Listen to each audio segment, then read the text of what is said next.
আল্লাহ রাসূল সাল্লাল্লাহু আলাইহি সাল্লাম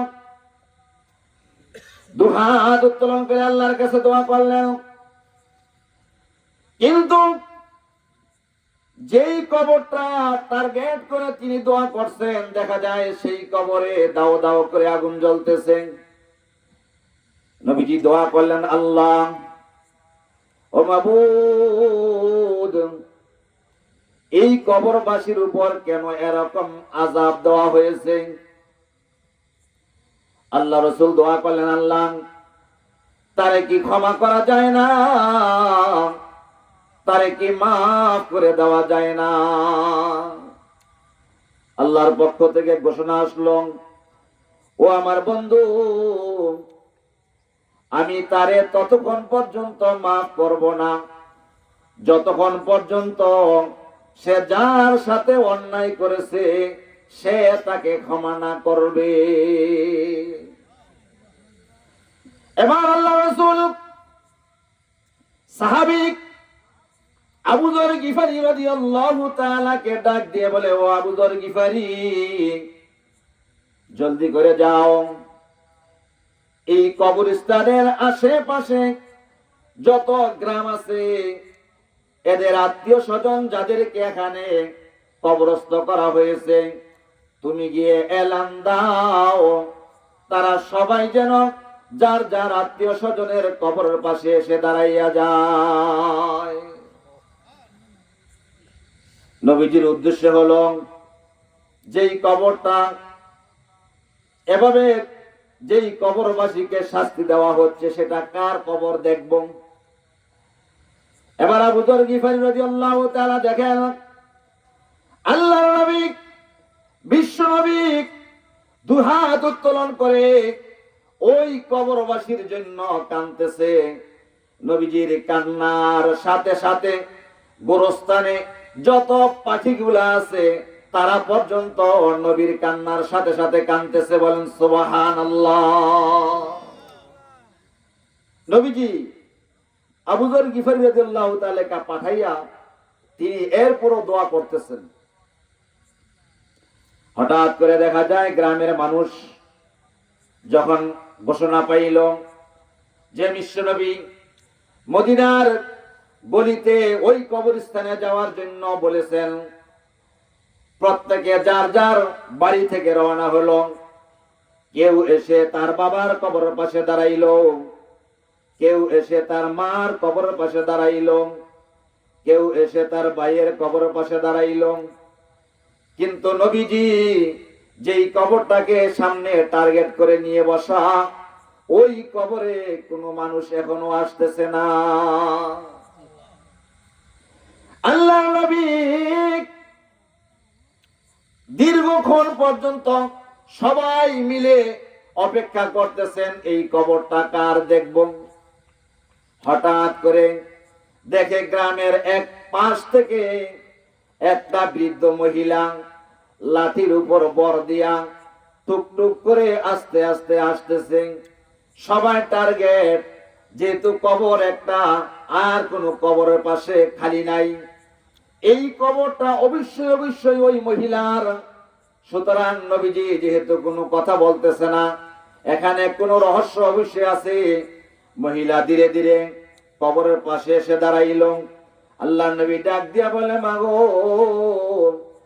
ও মা, এই কবরওয়ালার সাথে তোমার কি সম্পর্ক? এই কবরে যিনি আছেন ইনি তোমার কি হয়? মহিলা ডাক দিয়ে বলে, ইয়া রাসূলুল্লাহ, ইয়া হাবিবাল্লাহ, এই কবরে যিনি শুয়ে আছেন উনি হইল আমার কলিজার টুকরা সন্তান। মহিলা চোখের পানি ছেড়ে দিয়ে নবীজিকে ডাক দিয়ে বলেন, ওগো আল্লাহর নবী, বলেন না আমার ছেলে কি কোনো বিপদে আছে নাকি? কিন্তু দুনিয়ায় থাকা অবস্থায় তার উপর আমি খবর রাখছিলাম, তার আচরণে আমি অতিষ্ঠ ছিলাম, তার কারণে আমি আমার এই সন্তানের উপর কখনো সন্তুষ্ট হতে পারি নাই। আল্লাহ নবী ডাক দিয়ে বলেন, এ মা, তুমি সত্য সত্য করে বলো, যদি কোনো কথা তুমি গোপন করে থাকো, তুমি আমার কাছ থেকে গোপন করলো। জিবরাইল আলাইহিস সালাম কিন্তু আল্লাহ তাআলার কাছ থেকে জেনে আমাকে সঠিক কথাটা জানাইয়া দিবে। মহিলা ডাক দিয়ে বলে, ওগো আল্লাহর নবী, এই সন্তানটা যখন দুনিয়ার জমিনে ছিল, সন্তানের বাবা যৌবন বয়সেই মারা গেছে, আর আমি এই সন্তানটার দিকে তাকাইয়া দ্বিতীয় কোনো বিবাহ আমি বসি নাই। এই সন্তানের মায়ায় আমার সংসার পরিহার করলাম। এই সন্তানের মায়ায় আমি আর একটা স্বামী গ্রহণ নাহি করলাম। এই সন্তানের মুখের দিকে তাকাইয়া আমার জীবন যৌবন সব বিলীন করে দিয়েছি। কিন্তু ঘটনা চক্রে আমি অনেক কষ্ট করে এই সন্তানটাকে বড় করেছি। এই কথাগুলা মহিলা বলতেছে, আর চোখ দিয়া জার জার করে পানি ছেড়ে দিয়েছে। বলতেছে, ওগো নবীজি, আমি মানুষের বাড়িতে কাজ করে করে আমার এই সন্তানের খাবারের ব্যবস্থা আমি করতাম। যেহেতু সন্তানের বাবা নাই, আমি মহিলা মানুষ, কাজকর্ম কোথায় কে আমাকে দিবে? যতটুকু কাজ করতাম এর বিনিময়ে যেই খাবারটুকু জোগাড় করতে পারতাম, নিজে না খাইয়া এই সন্তানটাকে আমি খাওয়াইয়া আস্তে আস্তে বড় করেছি। কিন্তু সন্তানটা যখন বড় হইল, বড় হওয়ার পরে খারাপ ছেলেদের সংস্রবে যাইয়া এই ছেলেটা নেশায় জড়িত হয়ে যায়, বিভিন্ন রকমের অন্যায় কাজে জড়িত হয়ে যায়। আমি মা সন্তানটাকে বারংবার বুঝাইতে থাকি, বাবারে এই কাজগুলা তুমি করিও না। আল্লাহর বিধান, ওই মসজিদের মাইকে মুয়াজ্জিন আজান দিয়েছে, যাও রে বাবা যাও, তুমি আল্লাহর হুকুম নামাজ পড়ে আসো। রোজার সময় আমি তাকে রোজা রাখার জন্য বলতাম, কিন্তু ঘটনাক্রমে একদিন সে তার সঙ্গী সাথীদের কাছ থেকে আসলো, আর আমি মা তাকে নামাজের কথা বলার কারণে সে হাতে একটা লাঠি নিয়ে আমার উপর চড়াও হয়ে গেল। আমাকে এমন ভাবে আঘাত করলো, আমাকে মারতে মারতে বেহুশ করে দিল। আমি বললাম, এ সন্তান, তুই আমারে মারিস না, জীবনে আর কোনোদিন তোকে নামাজের কথা বলবো না, জীবনে আর কোনোদিন তোকে ভালো কাজ করার কথা বলবো না। কিন্তু নবী গো, বারংবার দোহাই চাওয়ার পরেও এই সন্তানটা আমাকে রেহাই দিল না। সে আমাকে আঘাতের পর আঘাত করলো, আমার পা গুলা ভেঙে দিল।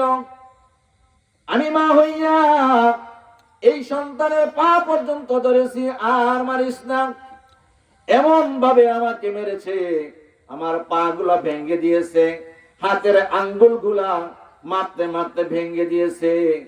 তখন থেকে আমার মনটা এমন ভাবে ভেঙে চৌচির হয়ে গেছে, আমি বদদোয়া দিতে চাই নাই, কিন্তু মনের ব্যথা আল্লাহ বুঝে গেছে, আল্লাহ মনের তামান্নাটা কবুল করে নিয়েছে, যার কারণে আমার মনে দৃঢ় বিশ্বাস যে এই সন্তানটা অবশ্যই কবরে জাহান্নামের আগুন জ্বলতেছে। বলেন নাউজুবিল্লাহ। আল্লাহ নবী ডাক দিয়ে বলেন, এ মা, তোমার সন্তান দুনিয়ায় যখন ছিল তখন তোমার উপরে আঘাত করেছে, তোমাকে মেরেছে, তোমাকে কষ্ট দিয়েছে। মাগো, তুমি কি পারো না তোমার সন্তানকে ক্ষমা করে দিতে? মহিলা বলে, না, এমন কুলাঙ্গার সন্তানকে আমি ক্ষমা করব না। এবার আল্লাহর নবী মহিলাকে বলে, মাগো, তোমার সন্তানের কবরে জাহান্নামের আগুন দাও দাও করে জ্বলতেছে। আল্লাহ তাআলার কাছে নবীজি দোয়া করলেন। দোয়া করে এবার মহিলাকে বলে, আপনি আপনার কানটা কবরের সাথে লাগান। মহিলাকে বলে, নবীজি আপনি আপনার কান কবরের সাথে লাগান। যখন কবরে তার কান লাগাইলো, লাগানোর পরে সন্তানের কণ্ঠের আওয়াজ নিজের কানে শুনতেছে। সন্তান ডেকে ডেকে বলতেছে, রে ও মা, তুমি আমারে ক্ষমা করে দাও গো মা। মা গো, দুনিয়ার জমিনে তোমারে কত কষ্ট দিয়েছি গো মা। এমা আমি তোমার আঘাত করেছি, তোমার হাত ভেঙে দিয়েছি। এমা, তুমি যদি আমাকে ক্ষমা না করো, আল্লাহর এই জাহান্নামের শাস্তি কখনো বন্ধ হবে না। বারংবার যখন সন্তান মা মা বলে ডাকে, মায়ের অন্তরটা নরম হয়ে গেল। তিনি কবরের সাথে শুয়ে পড়লেন। এবার সাহাবায়ে কেরামদের মধ্যে কেউ তাকে উঠালো। উঠানোর পরে ওই মহিলা ডাক দিয়া বলে, আমি দুনিয়ায় বেঁচে থাকবো আর আমার সন্তান জাহান্নামের আগুনে জ্বলবে, এটা কোনো মা সহ্য করতে পারবে না। ওগো নবীজি, আপনাকে সাক্ষী রাখিয়া, এখানে সাহাবী যারা আছে তাদেরকে সাক্ষী রাখিয়া, এই কবরস্থানে যেই সমস্ত মানুষ আশপাশের গ্রাম থেকে এসেছে তাদের সবাইকে সাক্ষী রাখিয়া আমি বলতেছি, আমার সন্তানের উপর আমি খুশি হয়ে গেলাম। জোরে জোরে বলেন সুবহানাল্লাহ।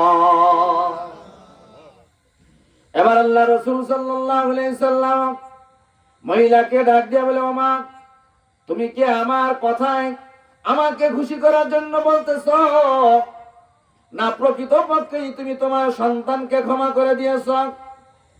এবার একটু পরে দেখা যায় আপনার নবী, আমার নবী মুহাম্মদুর রাসূলুল্লাহ সাল্লাল্লাহু আলাইহি সাল্লাম মুস্কি মুস্কি হাসেন। সাহাবায়ে কেরাম ডাক দিয়া বলেন, ওগো আল্লাহর নবী, এতক্ষণ আপনি নিজে কেঁদেছেন, এই কবরবাসীর জন্য দোয়া করেছেন, কিন্তু এখন দেখি আপনি হাসতেছেন, মুস্কি মুস্কি হাসতেছেন। নবী আমার ডেকে বলে, ও আমার সাহাবীরা, শুনে রাখো, শুনে রাখো, শুনে রাখো। কোন সন্তান যদি দুনিয়ার হায়াতে তার বাবা মাকে কষ্ট দেয়, তার বাবা মার উপর আঘাত করে, মনে রাখিও, বদদোয়া না দিলেও আল্লাহ কিন্তু দেখতেছে। আল্লাহ তার বিচার দুনিয়াতেও করবে, আখিরাতেও করবে। এ আমার সাহাবীরা, শুনে রাখো, ইতিপূর্বে যেই কবরে জাহান্নামের আগুন জ্বলছিল, যার কারণে তোমাদেরকে এত দূর প্রান্ত থেকে এখানে আগমন আনাইছি, তোমাদেরকে এই জায়গায় একত্রিত করেছি। শোনো রে, ইতিপূর্বে যেই কবরে আগুন জ্বলছে, আগুন জ্বলছে, এখন আমি দেখি তার মা তাকে ক্ষমা করে দেওয়ার কারণে জান্নাতি ফেরেশতারা ফুলের মালা নিয়ে ওই যুবকের গলায় পরাইয়া দিতেছে। বলেন সুবহানাল্লাহ। এজন্য বিশ্বনবী সাল্লাল্লাহু আলাইহি ওয়াসাল্লাম হাদিস শরীফে বলেছেন, রিজার রব্বি রিজাল ওয়ালিদি, পিতা মাতার সন্তুষ্টি আল্লাহর সন্তুষ্টি। 2 নম্বরে হযরত মুসা আলাইহিস সালাতু ওয়াস সালামের যুগে, পয়গম্বর মুসা আলাইহিস সালাতু ওয়াস সালামের যুগে এক আবেদ বান্দা ইবাদত করতে করতে এত বড় আবেদ হয়ে